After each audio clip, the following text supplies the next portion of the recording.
as the question says, the pulley shown in figure has a radius of 20 centimeters and moment of inertia 0.2. The string going over it is attached at one end to a vertical spring of spring constant 50 Newton per meter fixed from below and supports a 1 kg mass at the other end. The system is released from rest with the spring at its natural length. Find the speed of the block when it has descended through 10 centimeters. So a possible case has been given when it is descended by 10 centimeters.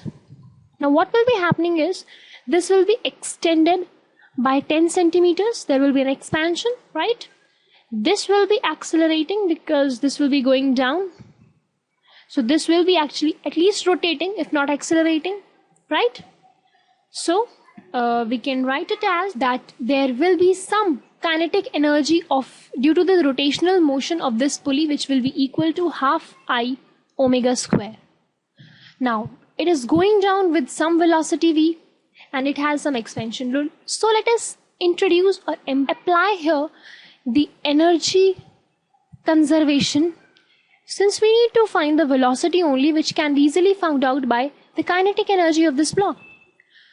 Initially the system was 10 cm, this block was at least 10 centimeter up.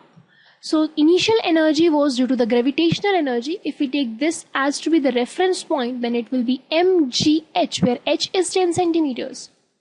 Right now when it comes to this level, that is the reference level, there is some spring energy which is half kx square, plus there is rotational energy of the pulley which is half I omega square, and also there is some kinetic energy of this block which is half mv square, out of which we need to find the v.